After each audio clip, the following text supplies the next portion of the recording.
venía intentando decir que si uno juega a remontarse históricamente, por supuesto que uno no va a ser nunca personaje activo de aquella época. ¡Silencien los micrófonos! Ahí va. Bien.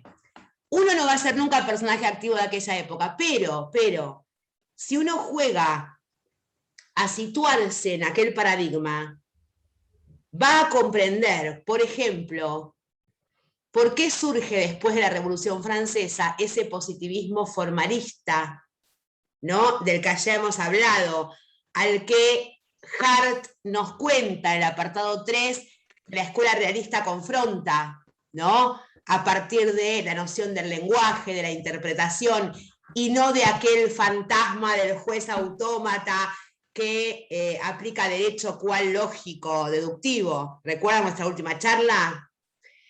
Uno comprende esto, uno comprende por qué ese positivismo pudo ser confundido con el positivismo ideológico cuando de la mano de los grandes estados soberanos aparece el nacionalsocialismo fascista, que de la mano de la ley propone estados nada menos que inmorales.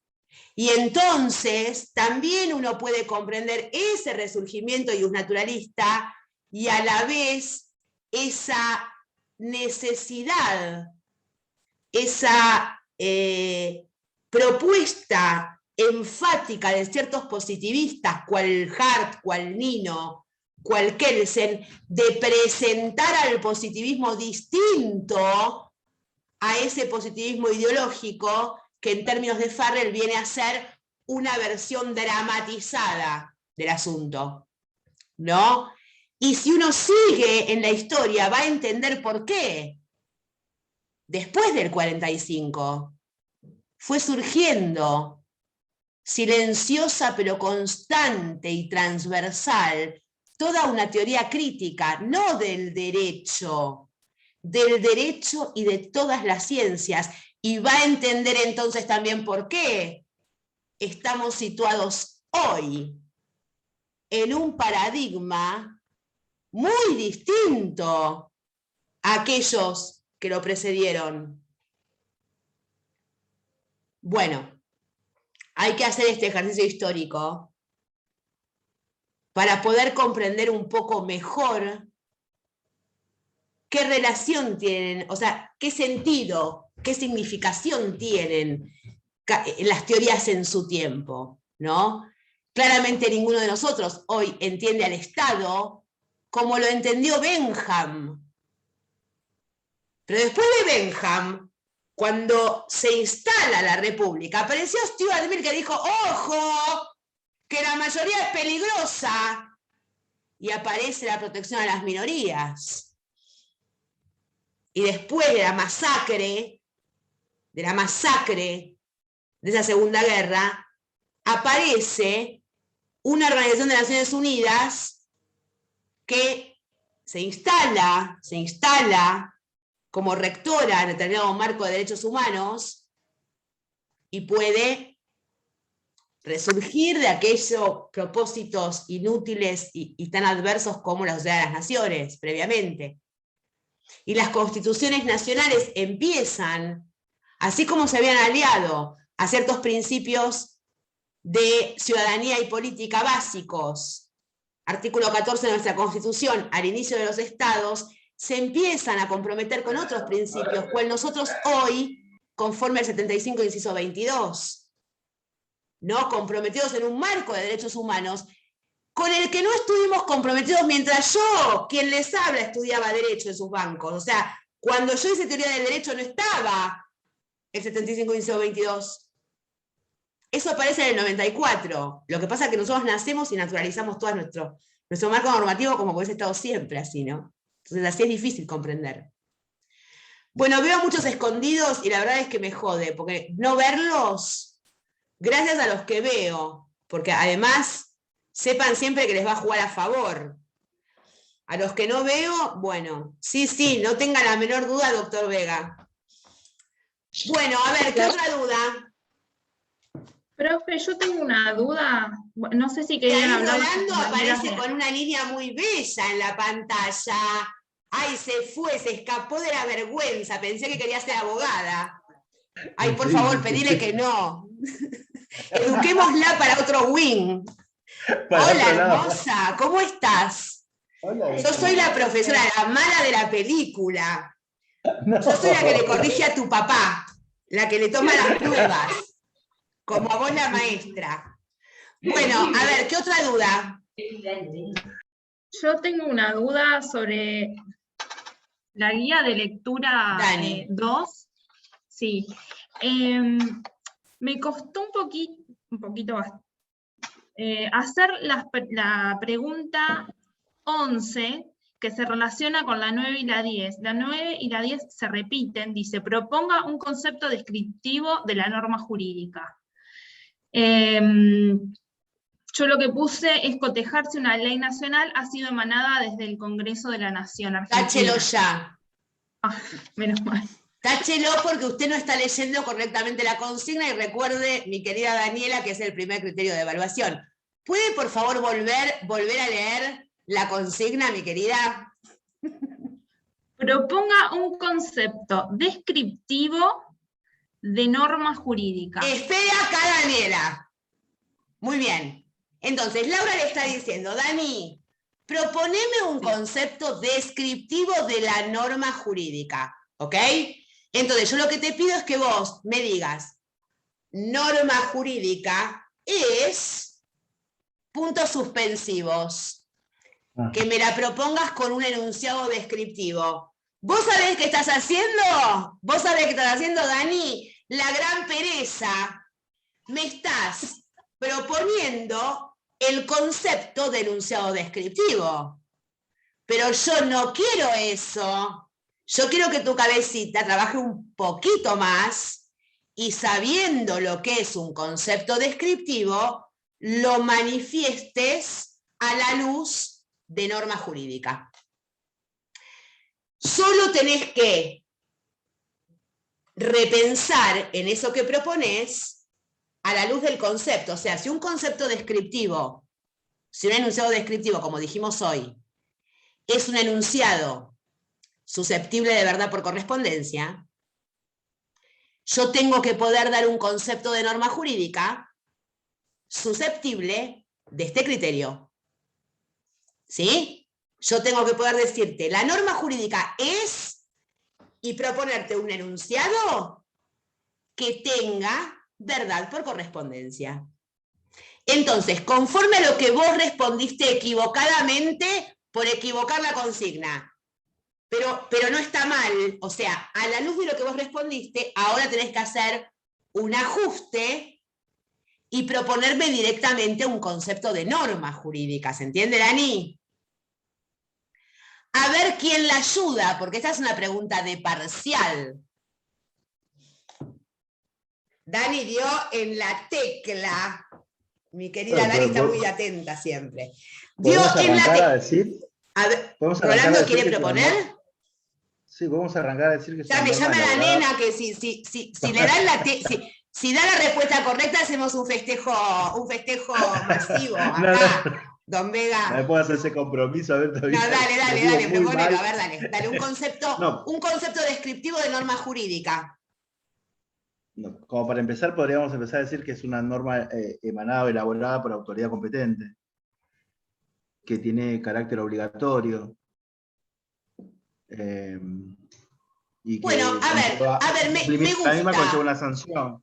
Me gusta simplemente la, digamos, la especificaría un poquito más.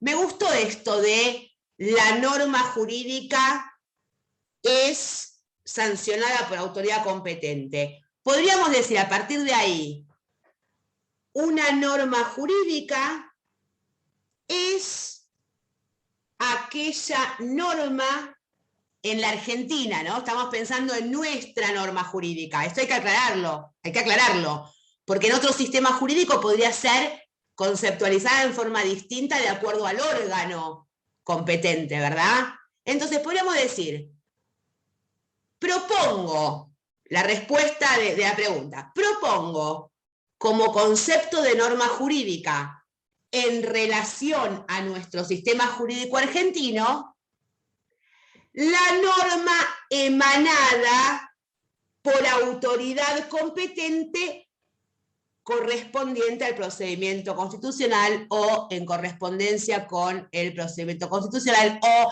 de acuerdo al procedimiento constitucional. ¿Esto es válido? Claro que es válido. ¿Por qué? Porque ese concepto descriptivo es susceptible de verdad por correspondencia. Me van a traer una norma a mí, me van a decir, Laura, ¿esto es una norma jurídica argentina? Para que ahí te digo. Voy al concepto de Rolando y me dice, toda norma emanada de autoridad competente de acuerdo a la Constitución Nacional. Me fijo en la norma. Me doy cuenta que se corresponde con el procedimiento constitucional. Es norma jurídica. Punto y aparte. Rolando Vega se acaba de ganar un aplauso. Llame a la nena. Muy bien. Bueno, a ver, ¿qué más? Dani, ¿está claro? Perfecto, gracias. Muy bien. Después tenía, bueno, pero igual entiendo que era la 11, repita el trabajo de puntos 9 y 10, que es lo que hicimos recién, a la luz del concepto de democracia. Ah, claro, porque yo les podría proponer un concepto distinto al derecho y jugar con la misma dicotomía, Supónganse que yo les digo libertad, democracia, igualdad, belleza, bondad, destreza. Si yo les propongo estas palabras, yo les digo, dame un concepto descriptivo y uno no descriptivo, y uno valorativo, ¿no? Valorativo de estas palabras. Bueno, democracia claramente tiene un concepto descriptivo. ¿Cuál podría ser? A ver, Rolando Vega, si se anima. ¿Cuál podría ser un concepto descriptivo de democracia?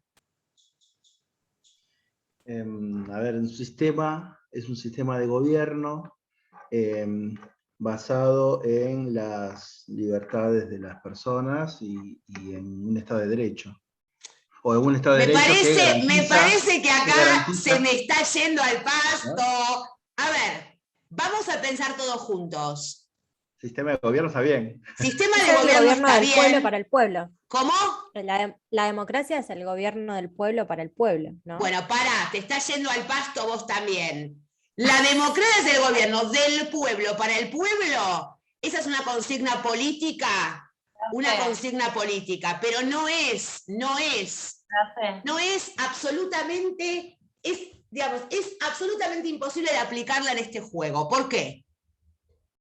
Porque si nosotros queremos un concepto descriptivo de democracia, Fer, atendeme acá, descriptivo de democracia, o sea, un concepto que nosotros podamos corresponder con el mundo, podríamos decir que la democracia es, piensen en algo que pueden corresponder con el mundo. ¿Cuándo ustedes entienden con criterio de verdad por correspondencia que ahí hay una democracia? Elecciones. Ahí va, elecciones, dijo Fer, elecciones. Uno podría decir en principio que una democracia es la forma de gobierno cuya elección es ciudadana, o sea, es una forma de gobierno de sistema de representación. Los ciudadanos eligen a sus autoridades. Este es un concepto descriptivo. Ahora, Fer me mandó acá, del pueblo para el pueblo. Y esto, señores, es un enunciado valorativo. Desde el momento que está trabajando con una palabra que tiene una carga emotiva extraordinaria, que es pueblo. Y acá el que me tira libertad de expresión tampoco está pensando en un concepto descriptivo, porque resulta ser que en el concepto de acuerdo descriptivo mínimo, autoridades elegidas por el voto popular, entran Venezuela y Alemania nazi también. ¿Me siguen? Esto, espérense, esto, intenten relacionarlo con ese párrafo que Fer trajo de Hart. Si yo no reconozco que hay una democracia allí donde el pueblo emitió un voto y la autoridad se consagró por voto popular, ¿qué hay? ¿Qué hay? ¿Qué hay? Acá está el mismo peligro que veíamos con derecho. ¿Me siguen lo que digo? Porque para ninguno de nosotros,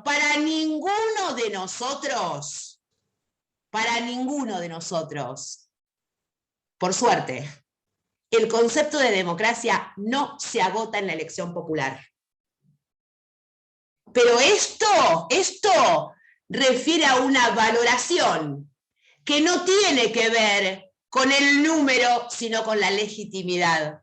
Cuestión, según Bobbio, en una posición, en una dimensión, en una perspectiva axiológica. ¿Me siguen con esto?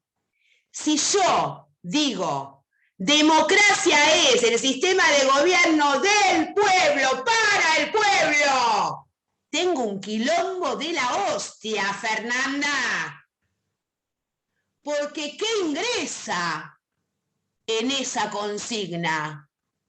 Y Todo. resulta ser que aparece la derecha, la izquierda, el centro, el anarquismo capitalista y el anarquismo comunista. Entran todos Un a quilombo bárbaro. pelearse ese por y para el pueblo. De hecho, peleándose el concepto de pueblo. Y este es el peligro, el primer peligro que todo positivista encuentra en el concepto no descriptivo para hacer ciencia, ¿no? Para pensar un fenómeno. Profe, Bien. la democracia sí le podemos sumar como en la parte descriptiva que esté basado en un Estado de Derecho. Bueno, a ver. Esperen que estoy contestando un mensaje urgente. Ahí está. Lo que pasa es que cuando hablamos de Estado de Derecho, Rolando, también ahí habría que ser un poco arbitrario, porque el Estado de Derecho está donde hay monopolio de fuerza. ¿Se entiende? En términos positivistas, donde no hay está donde autoridad se- y coacción, hay Estado de Derecho. Ahora, si uno quiere decir con Estado de Derecho, Estado liberal, es otro asunto. Tiene que ser un poquito más específico y hablarme de Estado liberal o Estado constitucional. Estado de Derecho hay donde hay monopolio de fuerza, léase autoridad coactiva, institucional, ¿no? En el absolutismo había Estado de Derecho. Y sí, ¿qué le parece a usted? ¿A usted no le parece que hay autoridad coactiva? Lo que pasa es que nosotros, a mí, profe. por eso, a ver, vuelvo al contexto, chicos. Para nosotros, el Estado de Derecho es Estado constitucional y democrático. Es Estado que respeta derechos humanos y libertades primeras. Pero esto es una concepción que tiene que ver con nuestro paradigma. Ahora, en Afganistán no hay Estado de Derecho. ¿Qué hay? No hay monopolio de fuerza. O sea, los demás países que levantan las banderas de los derechos humanos no reconocen a ese Estado como Estado. Pues sí, lo reconocen y comercializan con él. Y reconocen la soberanía que tiene ese Estado porque, insisto, sigue siendo el primer principio del derecho internacional. Entonces, si ustedes quieren llamar derecho o Estado de Derecho a donde encuentren democracia liberal, están acercándose al problemita que trae Hart. Porque no sé dónde me van a ubicar a los monopolios de fuerza que no respetan derechos humanos. ¿Qué me van a decir? No son estados, ¿qué son? O sea... ¿Eso no es un Estado de hecho, profe? ¿Es un Estado de facto que no respeta Bueno, pero a ver, la un estado Constitución de y la garantía. facto, a ver, un estado de facto es un estado cuyas autoridades se imponen de facto, en términos fácticos, de hecho. Pero vos tenés en el mapamundi estados cuyos gobiernos no son establecidos de facto. Léase Venezuela, para ir a un ejemplo que leen en los diarios. Y ahí muchos decimos, no hay Estado de Derecho en términos de Estado legítimo, pero no podemos negar que hay monopolio de fuerza, porque seríamos absurdos. O sea, ¿qué hay? No, o sea, una cosa es que yo no reconozca legitimidad. Otra cosa es que yo no reconozca el carácter de Estado. ¿Me siguen? Para irme a la mierda, Afganistán, pongo de ejemplo. O sea, más allá de la repugnancia moral que nos pueda resultar saber que la mujer infiel muere a piedrazos, nuestro país al momento de comerciar reconoce la soberanía nacional de ese Estado. ¿Me siguen? O sea, acá Nahuel dice, se confunden. Pero por supuesto, pero no hay que confundir lo que es legalidad, legitimidad, eficacia y justicia. No podemos confundir esto. Que un sistema sea legal no está diciendo que sea legítimo ni justo. Es legal. En términos de Bobbio, válido. Que algo sea válido. Justamente, mirá, vos me podés decir que eso es válido, pero ¿sabés qué? Yo me reservo mi concepción moral acerca de eso. Será monopolio de fuerza, habrá un Estado nacional ahí, pero es un asco. Es un asco y voy a poner todo lo que pueda en activar la protesta para determinadas costumbres, podríamos decir mirando, ¿se entiende lo que digo? Y acá voy a hacer un agregado. Hay que aprender a mirarse el ombligo. Porque cuando nosotros, tan soberbios, hablamos de Estado de Derecho, pensando que los sistemas constitucionales somos modelos preciosos de valores morales, tenemos a un 50% de nuestra gente cagada de hambre. Bueno, digo esto para que no nos cause tanto rechazo la mugre en el ombligo ajeno y empecemos a revisar qué es un Estado de Derecho. Porque la verdad de las verdades es que parece más bien una cosa retórica que uno asocia a un criterio formal que una concepción filosófica que uno relaciona con un compromiso moral. Entonces, acá ojo el piojo, porque muy rapidito todos nosotros señalamos rápidamente, ¿no? Lo que no nos compete. Bueno, los estados cuyos plexos normativos abrigan los derechos humanos, somos los primeros que deberíamos obligarnos a revisar con qué plexo normativo nos hemos comprometido. Empezando nosotros por nuestra vida propia. Porque es muy lindo de la boca para afuera presentarse liberal, presentarse tolerante, democrático y bla, bla, bla. Ahora, todos tenemos un Mickey vainilla adentro. Y a veces lo podemos administrar, otras veces no. Empecemos por casa, y empezando por casa ahí uno va a empezar a ver cuánto juego retórico hay dando vuelta y cuánta interpelación moral está evadida. evadida. Y en la Facultad de Derecho, ni hablar. Ni hablar. Esto, lástima que Siena no tiene, como yo con Alegra a la mañana, la teoría crítica también acá, para revisar. Que es la teoría que viene a decir, a ver, ¿de qué se trata todo esto en el barro? A ver, ¿cuánta igualdad o principio de legalidad hay en la ley? No en la ley hay, pero ¿cuánto de lo formal se hace material, no? O sea, ¿cuánto de lo formal se hace material? Ese principio de igualdad ante la ley. Bueno, a los 6 meses de litigar se van a dar cuenta que ese principio se cae. En lo formal no, en lo formal está ahí, precioso, divino.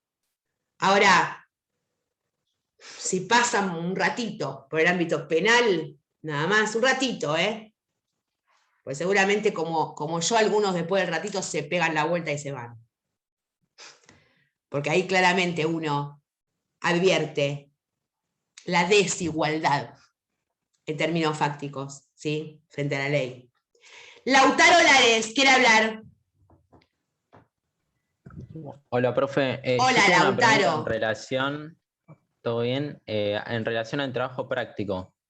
Lo que nos pasó a una pequeña minoría de alumnos es que lo hemos entregado tarde. Mi situación fue porque se me cerró el Word y perdí A todo el ver, trabajo. no Entonces lo quiero tengo que ninguna empezar de situación vuelta. personal. Los que me han enviado el trabajo fuera de plazo, porque es el primer trabajo y están en un primer año, lo voy a dar por entregado. No les respondí porque directamente no abrí el mail. Vi que había algunos después de la hora indicada, lo voy a dar por recibido. Ahora, usted va a ser abogado y sepa que si se le vence un recurso, Lares, no hay Word, computadora, ni nada que le sirva como justificación frente a la mesa de entradas en el tribunal. ¿Entendió? Entendí, profe. Muy bien. Perfecto. Muy bien. Suyay, Profe, lo igual tengo yo ahí levantando la otra mano. pregunta. Sí. No sé. Eh, Perdón, no, habla tranquilo. A ver, ¿Puedo? Lautaro que quiere hacer una pregunta más. Sí. Yo tengo una pregunta sobre el formalismo jurídico. Hart no lo decía precisamente que la parte jurídica que solamente se abocaba al estudio del lenguaje jurídico y a toda esta metodología sobre el lenguaje y los conceptos jurídicos, era formalismo jurídico. Mi pregunta es si es así. Sí. No, a ver, es al revés. El formalismo jurídico es una escuela al interior del positivismo que presenta al juez como un lógico deductivo. Esto es lo que yo expliqué en la clase pasada. Digo para que revisen la grabación.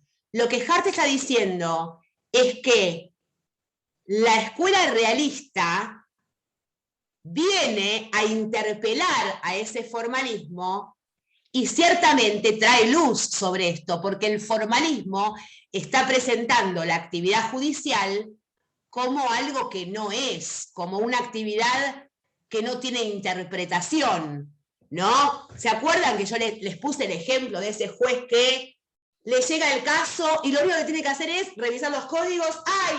Va a encontrar la solución, va a ser una cuasi operación lógico-deductiva. O sea, todo lo que tiene que hacer es encastrar, en términos laurísticos, encastrar el hecho en la norma y deducir. Viene el realismo y dice, no, ¿de qué me estás hablando, flaco?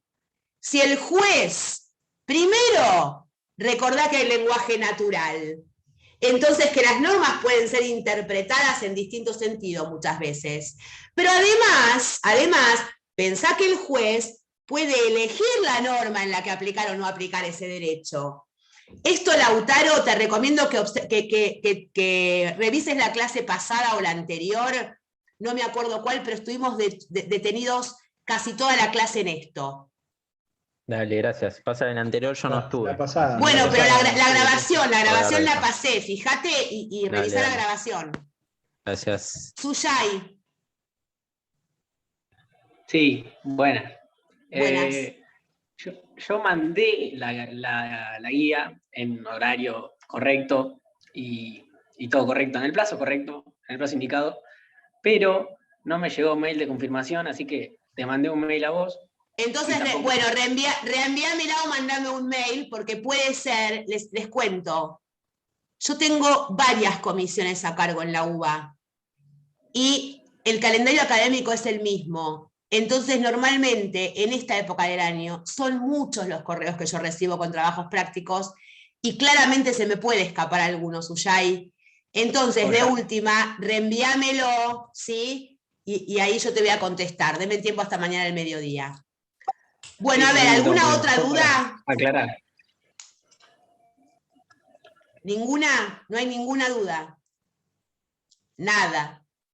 No les creo nada. No les creo nada. Nada. Profe, ¿las preguntas van a ser para desarrollar o breves? Y estas son las cosas que, en lugar de leer las todo de la vez guías pasada. y proponer dudas sobre, mira, si yo agarro las guías, Lautaro, y te hago 2 o 3 preguntitas y vos me las respondés, yo te respondo cómo van a ser las preguntas en el parcial. ¿Jugamos? Dale. ¿Pregunta? Me encantó. Suyay, ¿te quedó la mano levantada o querés proponer alguna duda? No entiendo mucho, así que no sé cómo se saca la mano. Que honestamente. Ah, bueno, no importa, entonces ya sé que te quedó ahí. Ah, ahí Profe, dice. perdón, ¿puedo hacer una pregunta rápida? Pero claro. En la parte en las primeras clases, cuando empezó a hablar de Olibre Crona, habló sobre un debate de Kelsen y Smith. Ese debate en el que analiza los tópicos, ¿entra en el parcial? De Kelsen y Smith no hablé yo en ningún momento. Ah, ok, entonces lo anoté por cualquier cosa. En ningún momento. Es un debate que entra, o sea, ustedes van a rendir conmigo el día lunes de la semana que viene las 2 primeras unidades. Los textos que van a entrar en ese parcial son los de las 2 primeras unidades. Bueno, acá Lourdes me dice, ¿la clase del miércoles sigue en pie o se cancela? Mire, Lourdes, la verdad la voy a cancelar en forma inmediata. Primero, porque el jueves tenemos clases de nuevo. Y segundo, porque la propuesta de dudas es casi ausente. Entonces creo que todos están súper duchos. Salvo alguna que otra, la mayoría no ha presentado ninguna duda. Entonces, lo que digo es, presentar dudas siempre es a favor de ustedes y de los demás. No sean tontos y no se queden con las ganas de presentar dudas. Lo que voy a pedir a todos, a todes. Sí, Rolando, estás levantando la mano. Sí, disculpame, profe.